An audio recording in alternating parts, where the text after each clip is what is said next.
What becomes of a soul in the silent spaces between prophecies? Where does the light of a chosen one hibernate before it is commanded to burst forth and illuminate the world? For 18 years, the chronicles of history fall silent. 18 years, a chasm of mystery between the prodigious boy of 12, astounding the elders in the temple, and the man of 30, stepping into the waters of the Jordan to begin a ministry that would shatter the foundations of empires. The scriptures offer us a single cryptic verse, that he grew in wisdom, in stature, and in favor with God and man. But how? Where? This is the question that haunts the soul of the seeker. This is the echo in the void that we have been taught to ignore. But we shall not ignore it. We shall journey into that silence, for it is in the unspoken chapters that the deepest truths are forged. We will trace the footsteps of the young Nazarene, not as a god walking among men, but as a soul on a pilgrimage, a seeker before he became the sought. For before he could teach the world, he had to walk it. Before he could heal humanity, he had to know its heart in all its myriad forms. This is the untold story of the lost years, the great pilgrimage that prepared a prophet for his destiny. Our story begins not in a desert, but in a departure. Imagine the boy, Isa, his heart burning with the fire of questions the elders in the temple could not quench. He had tasted the limits of the law as it was taught, and sensed a vaster ocean of truth beyond its shores. The wisdom given to him from birth was a seed, but a seed must be nourished by the soil of the world to grow into a tree that can shelter nations. So he turned his face to the east, toward the rising sun, the ancient cradle of mysticism and divine knowledge. The caravan routes were the veins of the ancient world, carrying not just silk and spices, but ideas, philosophies, and whispers of God. It is here, among the merchants and the mystics, that the young Isa first journeyed. His path, according to the whispers in the apocryphal scrolls and the oral traditions of the lands he crossed, led him first into the heart of Persia. There, among the followers of Zoroaster, he saw the world not as a simple stage of good, but as a cosmic battlefield between Ahura Mazda, the light, and Ahriman, the darkness. He learned that every soul is a warrior in this eternal struggle, that every choice, every thought, every word tips the balance. He saw that the divine is not a distant king, but an active presence, a fire to be tended within the temple of the heart. But his journey was not over. The whispers of the sages drew him further east, across the jagged peaks of the Hindu Kush, into the vibrant, chaotic, and spiritually saturated lands of India. Here, the concept of God was not a single defined monarch, but a boundless, shimmering ocean of being, Brahman. He sat at the feet of Brahmin priests and ascetic yogis in the holy city of Benares.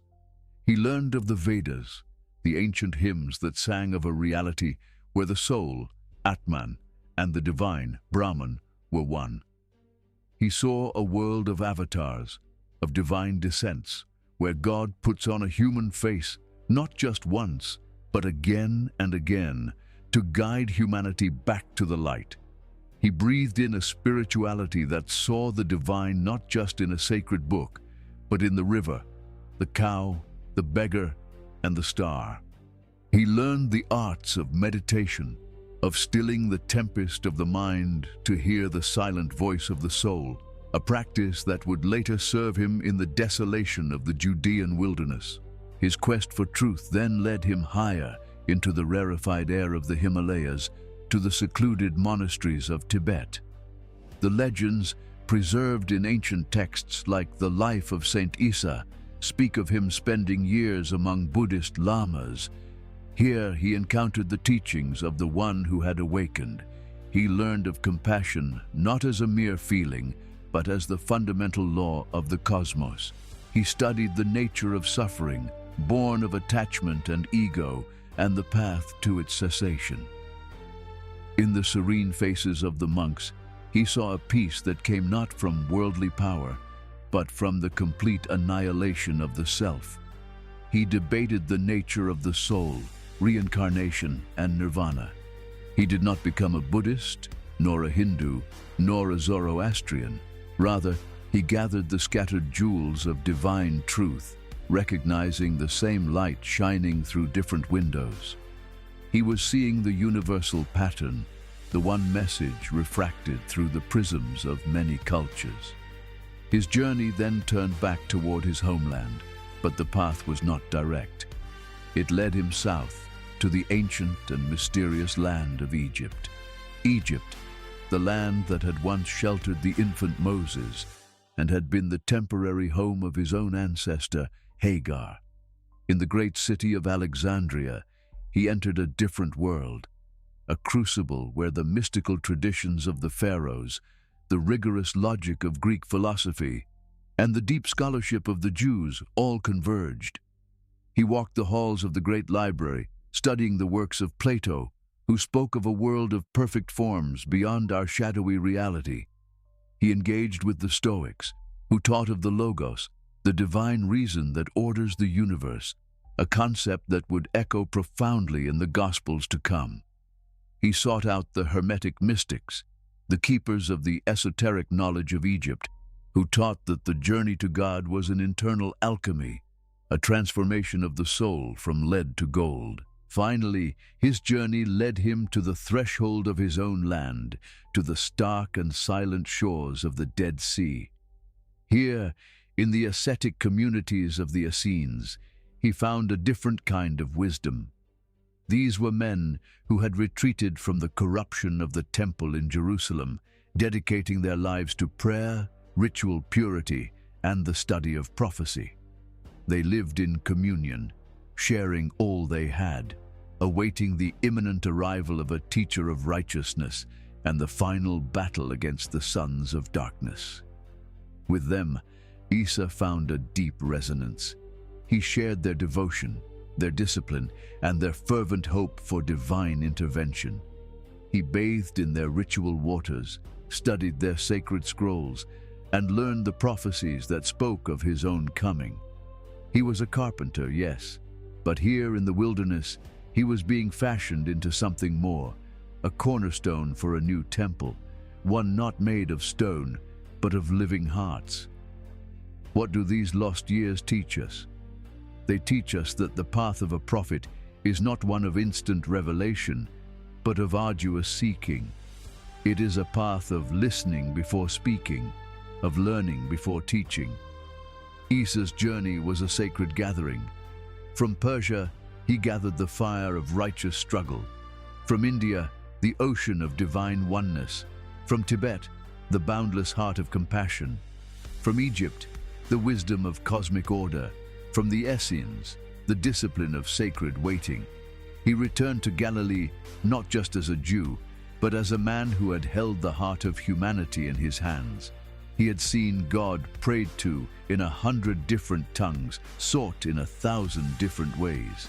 His mission was not to bring a new alien God, but to reveal the true face of the God who had been whispering to humanity through all the ages, in every corner of the earth. The silence of the scriptures is not an absence of story, it is an invitation. It invites us to understand that his message of radical love, of a kingdom within, of a father who loves all his children, was not born in a vacuum.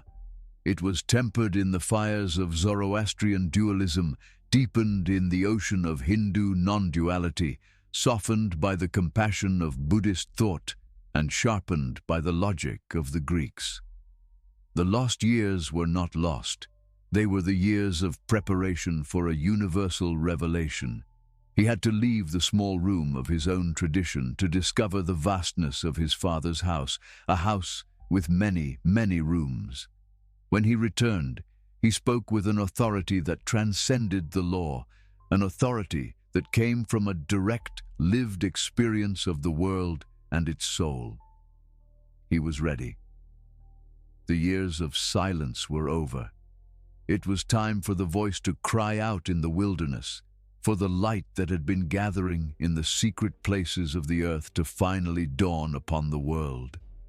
And when it did, it was a light that knew the darkness, a voice that knew the silence, and a heart that knew the world it had come to save. The journey through the lost years brings us to the precipice of a profound truth, that our own periods of silence, of wandering, of feeling lost, are not empty. They are sacred spaces of becoming. Like the young Isa, we are all on a pilgrimage, gathering the scattered fragments of wisdom that life presents to us in the faces of strangers, in the words of foreign philosophies, in the solitude of our own deserts. The years we think are lost are often the very years in which our true purpose is being forged, where God is preparing us for the mission only we can fulfill. Isa's journey demystifies divinity and sanctifies the human quest. It shows that even the most chosen of souls must walk the earth, must learn, must seek, before they can truly find and be found. His return was not just a return to Judea.